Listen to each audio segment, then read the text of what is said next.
Okay. Good morning. Welcome to our virtual special meeting.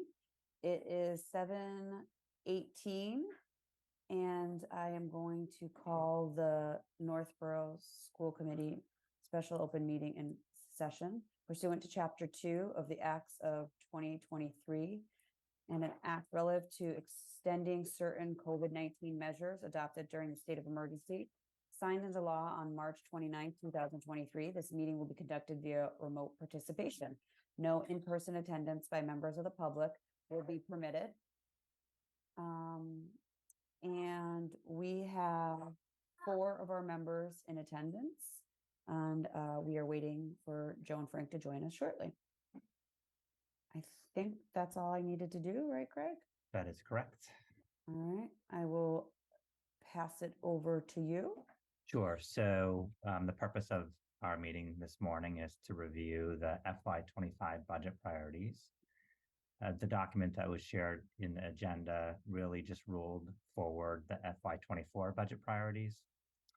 Just a note that these priorities are really important in the budget process as they help both the school committee and the district decide what the priorities are as we move through the budget process and make decisions on how money is allocated.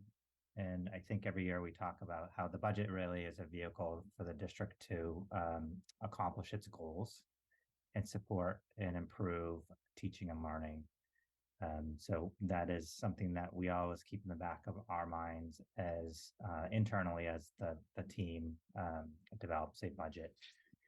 I think in terms of the district's work, I think we continue to move forward with the strategic plan that really centers our school improvement plans, the goals that educators and principals set, the goals that I set.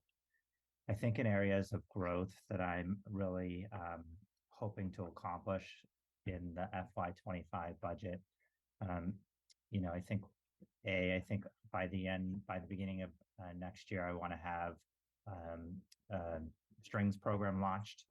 And we are in the process of looking at current resources to potentially do a January launch of a strings program. But that will continue to need further investments.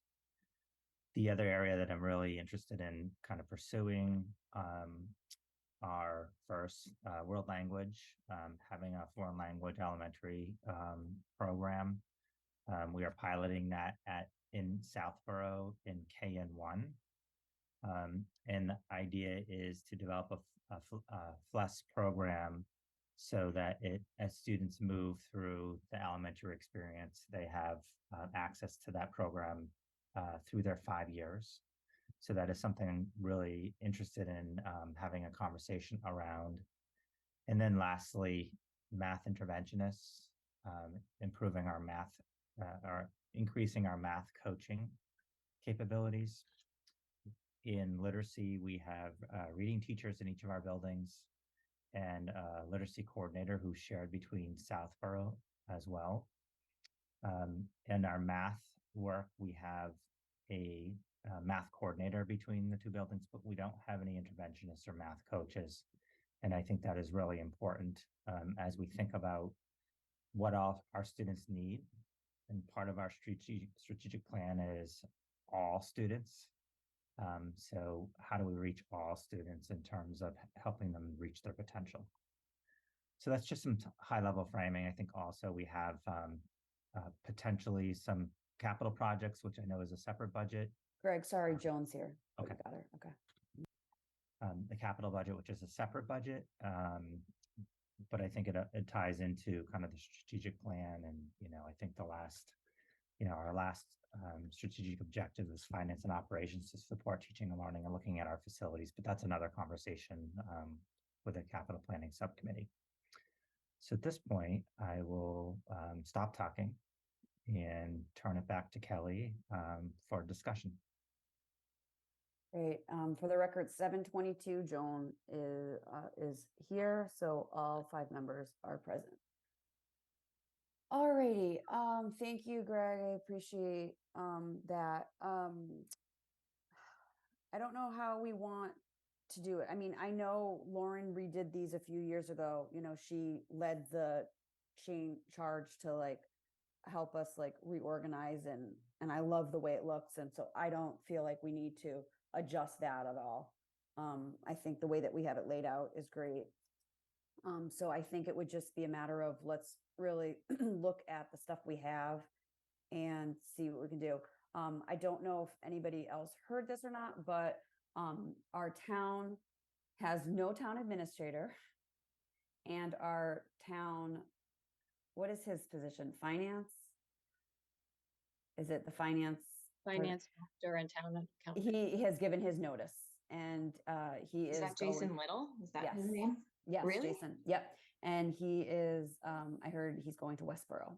So that was announced at, I think it was a zoning board of appeals. I think it was that meeting that I heard that. Yep. Joan? Yeah, I wanted to say Jason Little worked for us in the district and a great asset and just fantastic. And then we let him go to, I hate to say we let him, but you know, The town. yeah, we gave him to the town, and it's a shame that we're going to be missing. We're going to, the town's going to be losing him. Yeah, so. Becky, don't even get Yes. any ideas. Thank Becky. you, Kelly. Yeah. Becky's team, we have to keep them happy. And Kelly, I may have missed it. You might have said this also. Becca Meekins, who was assistant town manager, she left. Yeah. So I on our town front, I feel like we could potentially be, we also had one assistant town, we had an interim town administrator, and they have their contract ended. So now we have a new interim. So And we start, I think we're letting resumes roll in through October 2nd. okay. And then scheduling interviews and essay questions for the like 23rd through the 27th or something of October. And I think the town, as of now, from the communications I've got from Mitch, are looking to offer in early November. But that could be for like a January 1 start date at that point, depending on the types of agreements other people have. Yeah.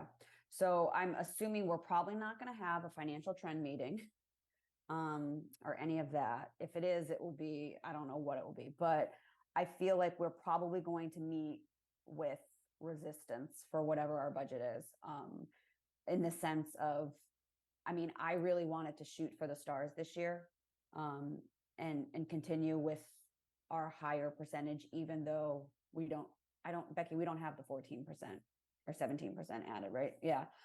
But we do in the sense that now it is part of our budget. Okay, so we'll ongoing have that extra. Okay. But Kelly, Oh, sorry. Kelly, can I just add to your thinking too? Yeah. And that is and I'll just share what our internal perspective is in terms of the budget process and how we're moving forward. Obviously, it's really important that we partner with the community and the town on the budget process. We are one department of many that make up the town of Northborough. I think internally we have what I think is a really strong budget process and fiscal management. We will continue to move forward with our budget process, and as we get information from the town, we'll share that information. I don't really see it impacting our work at this point. I mean, Becky and I have had some conversations other than, when, again, we've had some instability, but I think our internal processes are good. The school committee's processes are good in terms of approving the budget. And then I'll just continue to, partner with the interim or eventually the new town administrator. But I think I agree, Kelly. I think you should move forward as, with the school committee's process and not really focus too much on what's happening at the town level. Yeah. Yeah. So I think the math intervention position, going down our budget priorities, I feel like that's been on our list for a few years. And so I feel like that's something that we really should try to make happen this year. The strings program, I feel like that as Lauren says. I mean, it's been a few years. So Greg, were you thinking January you'd start stuff this January, or you're saying January of the 25? January of 24. So this upcoming. So this 24, you could potentially start Yeah, so building it. So then September would be full on. Correct. We hired the music position at Melican historically was 0.8. Mm-hmm. And it's a 1 now. And then we changed it to 1.0. Okay.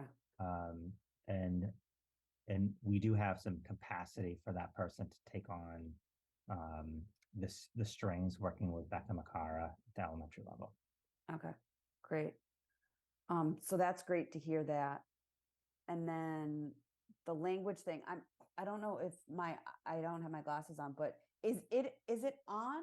It's not, it wasn't on a previous one. Okay, so that would be an addition. Okay. No, I think that Genesis is from the World Language Study Group. Yeah.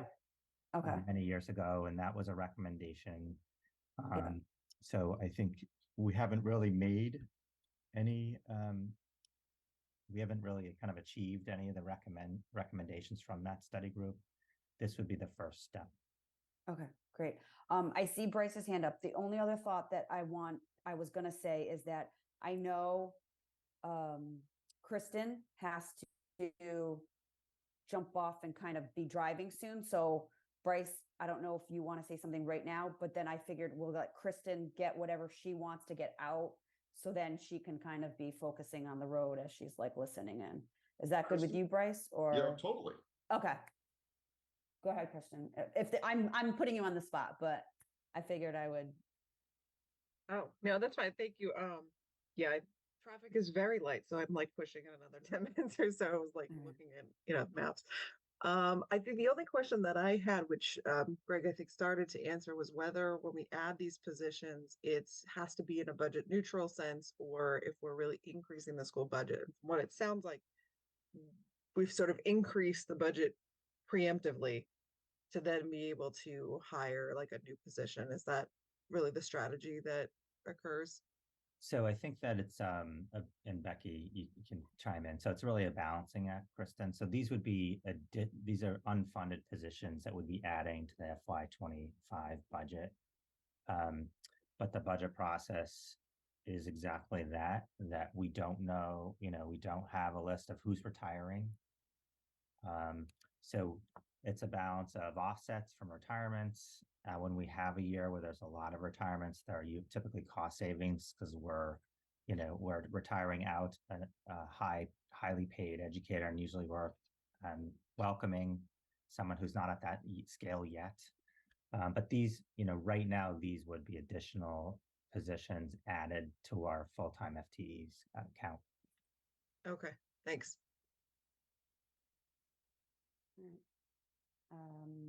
Bryce?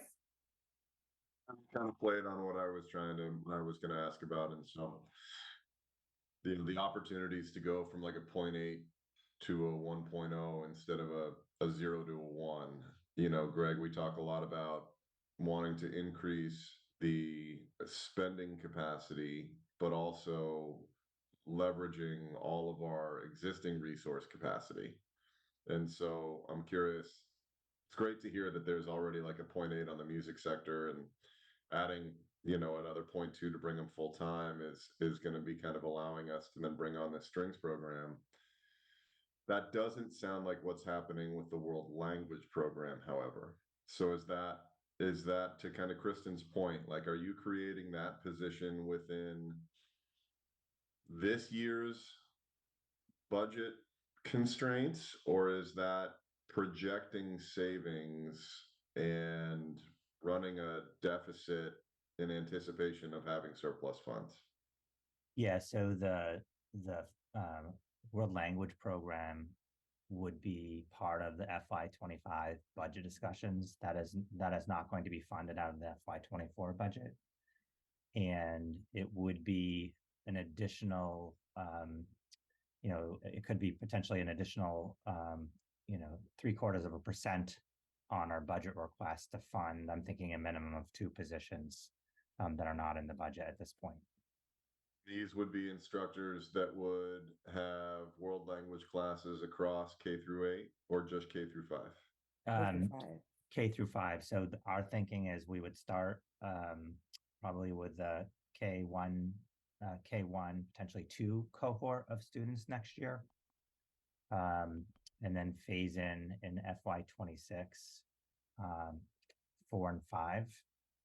So we'd have a kind of a graduated multi-year plan, and that's the plan in Southborough. We're starting with K1 next year. The goal is to add to 2, 3, and the year after that 4, 5. And the reverse versus doing like 5, 4, 3, 2, 1, like is so what Asking, then Kelly. those Yeah, thanks for asking that. is so Yeah. that those kids then build the more years. Yeah, so the Southborough did add a world language educator in the FY23 budget. Is that correct, Becky? Yeah, FY23. And we started at 5th grade. But what we found was that, it really was not following research around language acquisition. And we were really missing an opportunity with language development in our earliest learners. So what we kind of discovered is that without having a foundational program, language in 5th grade, it never hurts to have language instruction, but it wasn't as impactful as we wanted it to be. Okay. So we really went back to the World Language Study Group recommendations, and basically the recommendation was to start building a FLES program from the K up and up. Okay. Just curious then, since you then are kind of, I mean, I totally understand kind of starting at the baseline and building it from there. However, when is then the opportunity for kids who are going to be 2nd and older to engage in world language development? Where is that currently available? The 6th grade. Okay, so I just calling out the fact that like you're going to have kindergartners and 1st graders ahead of where 2nd graders will be by 7th grade. Almost maybe dramatic. Then current ones, yeah. That's what I mean. Yeah, No, but so even that's, like so there'll be a gap, yeah. Your so kid will be more fluent than the incoming 6th than the grader. 7th grader. Yeah, yeah, because you Yeah, start so- in 6, yeah. So I'm just curious, like There'll be a gap, yeah. is that just kind of like, and I don't mean to, I'm maybe putting this bluntly, but is that just kind of the cost of doing business, or is that a No, I mean, I problem? think that, we, in some respects, we've already missed the opportunity for our 4th and 5th grade students to have that year over year language experience. Right. It could be a discussion with a committee that, they want to, instead of kind of phasing it in, I think the committee could have a conversation around starting, having all kids experience FLES next year. So I think that the thinking around our implementation is how do we phase in not only, we're kind of building a program ground up. How do we phase that in? And also the fiscal reality, if we want to also think about the larger context of the budget, and we want to add math interventionists, this is a way to kind of phase it in over time. Okay. Thanks. Lauren? Oh, thank you. So just to comment on sort of, that gap between our youngest learners and then into the middle school. So I guess my question would be, a program at the earliest level, K1, 2, would that be more like a special once a week? Whereas in the middle school, they probably have foreign language just about every day. Correct. So the FLES program is a minimum of 2 times a week. Okay. So it's about 20, and preferably three 20-minute sessions each week. Okay. So sort of to then piggyback on what Bryce was saying, it takes little kids so long to just learn, say, the colors, right? It might take them 2 months to learn the colors, 3 months, whereas a middle schooler might take a week to learn the colors. So I think that there's also just the developmental ages to take into consideration as well, and how much time they're getting on learning. I think in the sense though, I think it might actually with language, I think it's actually it's not as much as you think. And I think that's kind of what Greg was saying. Like, I know I used to babysit a kid and he used to watch Dora the Explorer. So he was speaking Spanish things and things at a young age when I couldn't even comprehend that because your brain is like blocked by the time you know, like, red, this color is red and this is red.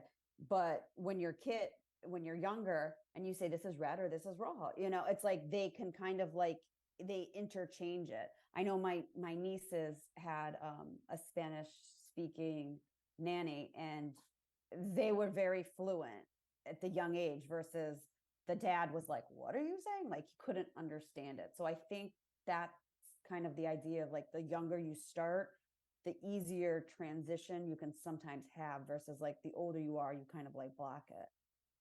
Is that kind of what the world study was saying? Yeah, I mean, I Greg? think the research is that, language acquisition, there is, as we look at child development, there is a window where the brain is really primed for language acquisition. That is kind of in that early childhood development. Mhm. As we progress through development, even through adults, it becomes more difficult to have that language, not impossible, but more difficult to have that language acquisition. So that is the thinking. You're right, Kelly. Joan? Yeah, I wanted to mention that my case in point is my granddaughter, who's 4 years old, is in a pre-K program. And in the month that she's been in school, she sang to me yesterday a French song. So I think that does she know what words it is and what it relates to and into English? No, but she's just, like you say, she's learning to sing a song in French, have the correct pronunciation. So I don't know if maybe that's how they do it through song, but at her school in Maine, that's what they're doing. Versus that when we went to school, they'd say, okay, this is yellow or this is blue, and here are the numbers, and you had to do it by rote. They do it, I think, through music through that way. Yeah. So the only other thing I have about this topic is in adding a new position is, if I recall right, we did remove or reduce positions last year. And I know it was at different levels at the middle school level, I feel like. So I just want to know where that is. Yeah, so we did reduce ESPs. Okay. And so that was a reduction. We also this year we had an unexpected out of district placement. On top of the 14%, this particular placement is costing the district $700,000. So we had budgeted for $350,000, but the $250,000 was not budgeted and was not anticipated, and nothing we could predict. So right now we are navigating that, and the impact right now is at Melican Middle School. In the library, we have our instructional technology specialist and a ESP media specialist doing the library. We need to let the year play out to look at hiring a librarian, but we didn't feel comfortable. Right now we have to again, our operational budget is our operational budget. We have to live within what was voted and approved. It's early in the budget cycle, and we just want to make sure we have a means to make up that budget shortfall as a result of unexpected expense. But that's impact. It's right now it's ESPs and Becky, and then right now we have the ESP position and the library position at the middle school.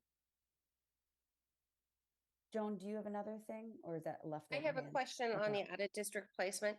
Greg, is that extra 250,000?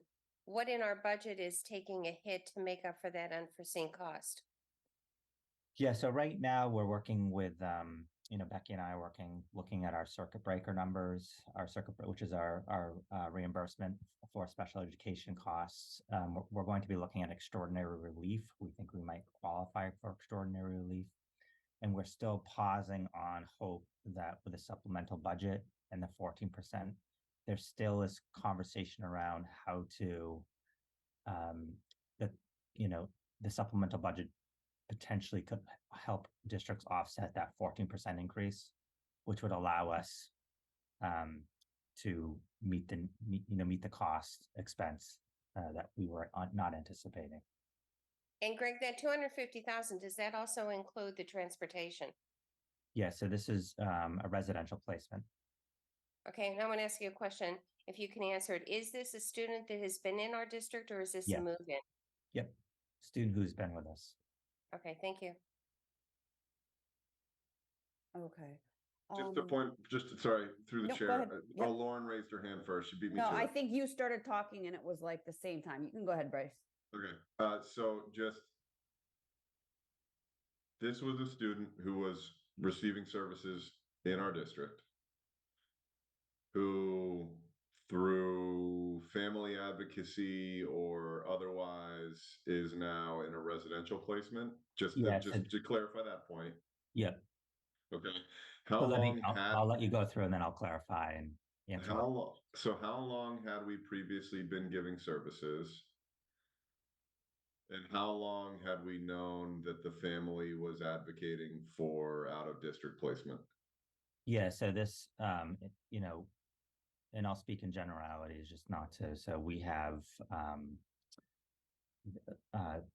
in this particular case, the student was already placed in an out of district placement. So this was, and that out of district placement could no longer meet Their needs. So then they had to move to a new place. So, and this is a student who we've worked closely with, who was in an out of district placement, was in our system. We then shifted to the out of district placement, the day placement, and then the student's needs require a residential placement. This is a pretty Unique. Pretty complex case, and the placement is needed. What the out of district placement required was a one-to-one ESP overnight. We're still fighting that, and that one-to-one ESP, that the 24/7 ESP, is the $250,000 additional. Yep. I need to be an overnight ESP. It's the combination of it all. No, I know. I'm sorry, bad joke. But yeah, I mean, I guess, I've just, as we look out at these things that are going to have that already have had these 14% increases, and a day versus residential are a dramatic difference. I guess I'm just wondering, to the best of our ability, that we are as out ahead of these additional costs as we can. Yeah, so we did forecast a change from a day placement to a residential. That was in our budget. And we're fighting this. What we disagreed with was this residential placement requiring a one-to-one in order for the student to attend. And having worked in places like this, I'm familiar with what they advocate for. And we are also holding this our out of district placements and the organizations educating our students in these residential placements accountable. So we are also advocating at the state level that there needs to be a state level accountability of these programs and for these students, which it's it's not always there, and it's extremely frustrating. Yeah. Thank you. Becky, can you, or Greg, can you, Kristen switched over to her phone. So we just have to add the phone number in. I don't know if that makes a difference or not, but, okay, Lauren, Thank you. I have a different comment. So does anyone have anything else on this topic before I add in my comment? All right. So last year, I remember during one of our budget meetings, during one of our regular open session meetings, I remember there was some type of, I think, survey that Greg, you had shared perhaps with principals. And they had sort of given their thoughts on positions that they would like to see in the buildings. And it didn't necessarily 100% line up with sort of what we had originally put in some of our budget goals. So I'm just wondering, I can't find it. I was looking for it. If anyone has that, and then if that's a useful tool to look back on and see if those priorities are still valid for the schools. Yeah, I agree. I think that would be good to look at. Technical difficulties. It's okay. So I heard survey aligned with budget goals. So last year we had, remember we asked the school administrators up for a priority list of their rankings of what they wanted. I think the math interventionist was one of the highest things, or maybe it was not, and we wanted something like that. So we thought it was going to be the special ed chairperson, and that was actually the chair. It was actually lower. lower than what we were pushing for and stuff. So if I don't know if they've done that again this year or if they are planning on doing it, but that would be something good to know too before we finalize our priorities, you know? Yeah, so we've started the budget process in August. I think that other than the world language, I think that the team chairs are still on, you know, conversations that are priorities for our leadership team. The only thing that hasn't come up at the elementary level that is not on here and that, you know, I have not brought up yet is potentially adding assistant principals, 2 assistant principals to our elementary level. And that really is a result of just some of the complex cases that we're experiencing. And to be a principal of a school and to try to manage all those cases that take an incredible amount of time, adding a layer of assistant principals would really help get our principals out of the weeds. Yeah. Not on all cases, but many cases. I was wondering that too. So right now, the way that it's set up is that is it the lead teacher or the head teacher is kind of like an acting assistant? Is Yeah, that they kind of are how that. it is, or? Yeah, but you know, again, the lead teacher doesn't have any training. No, and they don't have No, it's experience not- as it's I've not had. They're Yeah. correct. So basically what happens now too is if the principal is out, that we're notified at the central office, and then one of us is on call for that school. If any difficult cases arise, then, you know, either folks at the central office with principal experience step up and help. Yeah. Lauren, is yours still up from before? I'm all set. Thank you. Okay. Bryce?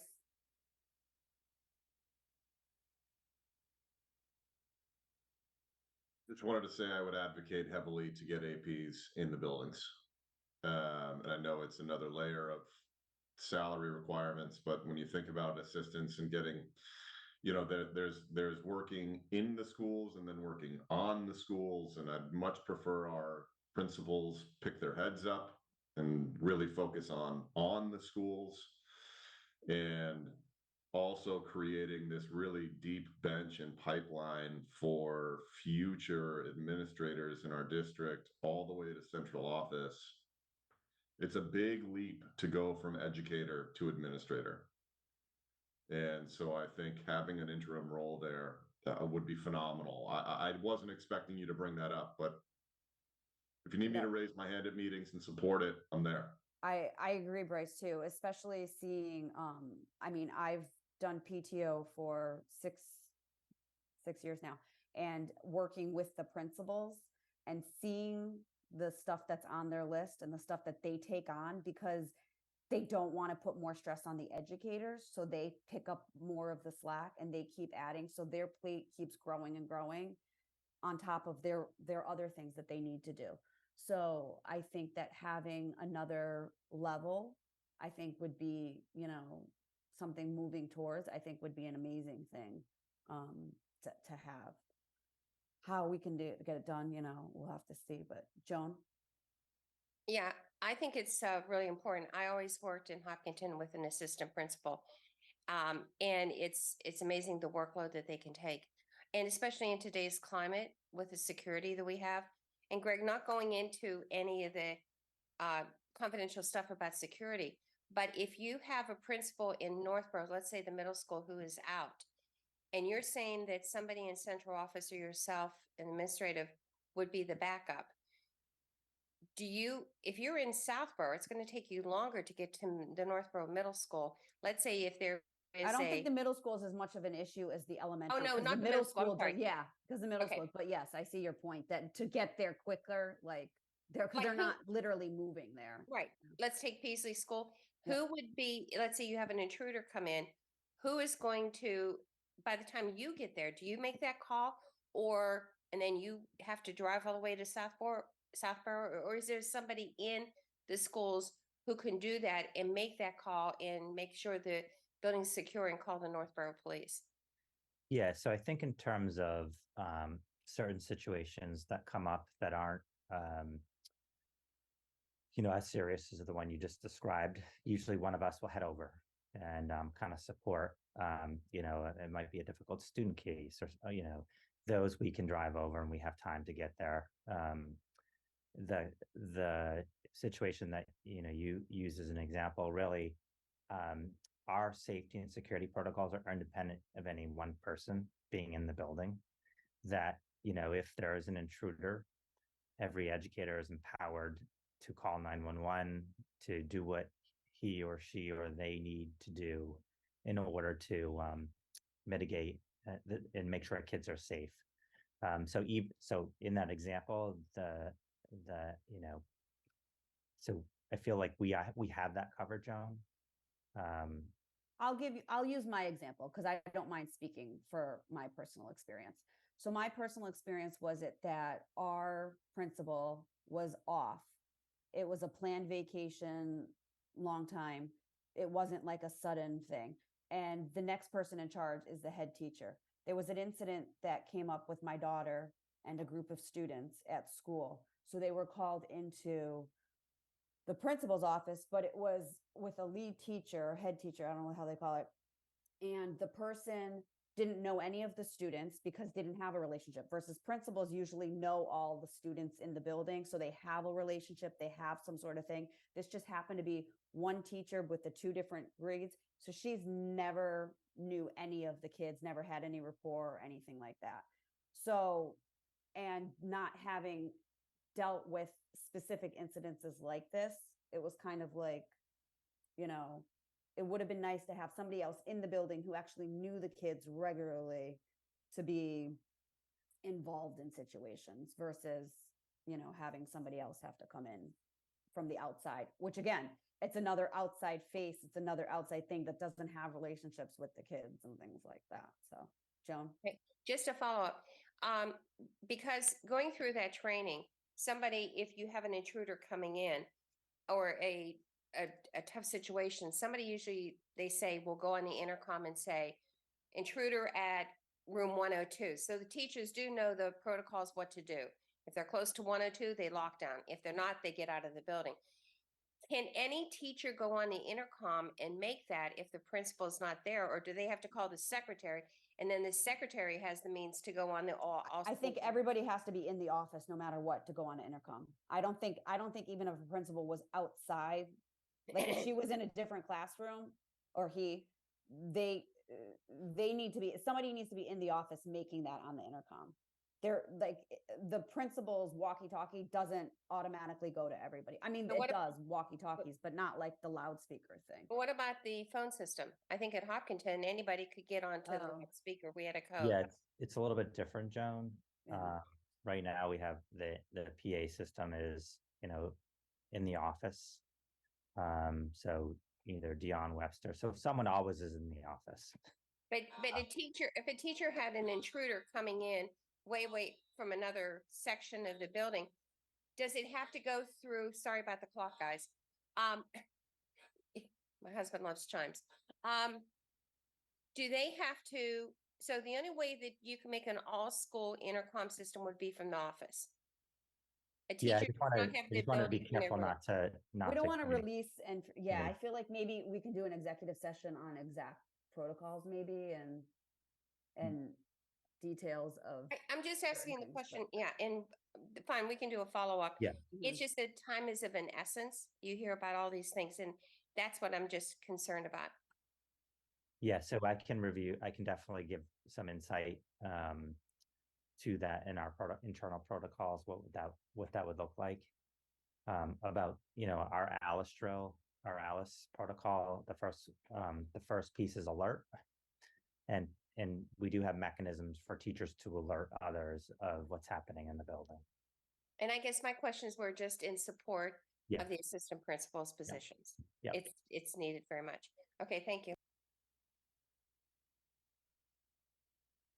Okay. So I know we're probably short on time with the things, and I don't think we probably got as much accomplished as we wanted overall, for the meeting. When do we have to approve these? We don't have to Yeah, approve these so- at the October meeting, right? So here's my recommendation, Kelly. Yeah. Some really great conversation. We still have some time left too. Yeah, Is that Becky and I will sit down with the budget goals and kind of do an edit and strike through what we removed and what we've added for further conversation at Wednesday's school committee meeting. Okay. I think we don't need them approved at the October meeting. We just need a direction. the direction, So okay. if you signal to us, this is most likely the areas we really want you to focus in on, then we'll bring that back to our leadership team as we move through the budget process. Okay. I also think that, yeah, because like, for example, create the health educator position at the elementary level, like those are things like, so finding out like what's the status of that and if that's still something that's going to be going forward or not, so yeah, there's definitely some things that probably, and you guys would have a better understanding of where we are. So even if it's like making notes of where we're at and where we need to be, and things. I Joan, think do you still, oh, go ahead, Craig. Sorry, the evidence-based mathematics curriculum at the middle school can be removed. That's something that we're moving forward with this year, and that was funded in that FY24 budget. And then the evidence-based ELA curriculum also is something that the school committee was able to accomplish in the FY24 budget as well. Mm-hmm. Which is great. And then like the grounds position, like all that stuff, we need to figure out where we're at. Joan, do you still have another? Or is Yeah, that left I over just here? want to bring up two things that I didn't know if they would be part of the budget goals priorities for this year. The extended day program, is that going to impact the budget? And also, and also the how we're doing on Peasley School. Is there something that we'd have to put in for that as we go forward with the submission to the state? Those are the two things I only had for budget. We're still in conversation with NEDP and about having the district take that on. When or if the school committee makes a decision whether that's a benefit to our organization and to our families, it has to be revenue generating. It won't hit our budget at all. Just like our food services program is a part. And then the second question, so Peasley School, so we have our senior study visit on October 3rd.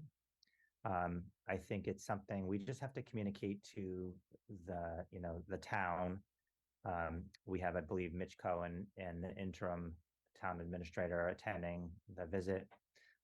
It really would be a warrant article in terms of something we need to move forward on the town meeting to vote if we get invited into eligibility phase, but not necessarily operational budget. Okay. Is there anything people would like more information on that we want to potentially add to the budget priorities that we want Greg or Becky to investigate on our behalf? I know technology, I feel like that's something that I hear from schools and, things like that. So Bryce, do you have anything? Just like, I want to hear not necessarily about additional budget expenses, but capacity building with the current resources. So like, adding 0.2 to get a new program, adding I want to know more about the low hanging fruit that we can execute without a significant budget additions. And then Yeah. a hard line between those items and the things that would need additional funding. Yeah, I think that's an important aspect of the budget process is, are we using the current resources to the maximum capacity? And then Bryce, to that too, I think I'd recommend the school committee to consider one of its budget goals, sustainability and energy and resources. So, whether it's solar or so,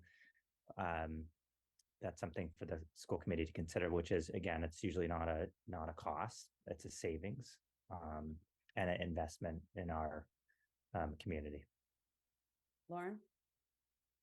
I'd just like to sort of repeat that list that the administrators created last year about the FTEs that they'd like to see would help us. And there's one other thing, I'm forgetting it, but if I remember, Kelly, I'll email you. Okay, sounds good. Yeah, the only other thing that I have is, I know our process is we go in and say to the administration, okay, no budget, no things. What do you guys need? What do you want? And then they do that exploration, and then you go, okay, psych, this is what you really have to deal with. Oh, wait, hold that thought. We got to go even lower. So I just wonder if our process is working at the best to our ability, and if we're really, are we wasting time? Are we wasting a level and getting expectations or hopes potentially up with administrations?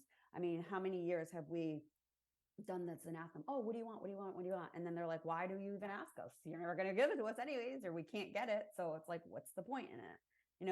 Is there a point in finding where we need and what we need to do, and the big list, and so that would be just my question to that side. And again, it's not our purview, that's yours and how you deal with it. Yeah, That's I mean, just a thought that I'm Yeah, I mean, the wondering last about. thing we want to do is waste the leadership team's time. Definitely. I think they're pretty knowledgeable and skilled about the budget process. Obviously, we have 2 new principals this year at the elementary level.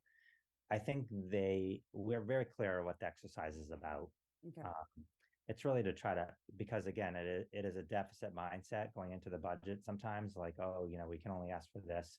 So that exercise that we do, Kelly, really is to try to think creatively. Okay. That is how, some of these positions have come up. And so I don't think, and we can ask the leadership team too, like, do they feel that's a waste of time? Yeah. We did that work in August, and Yeah. it was really helpful, like Okay. from my perspective. And I think that was some of the anecdotal feedback we received from the leadership team. Yeah, Becky?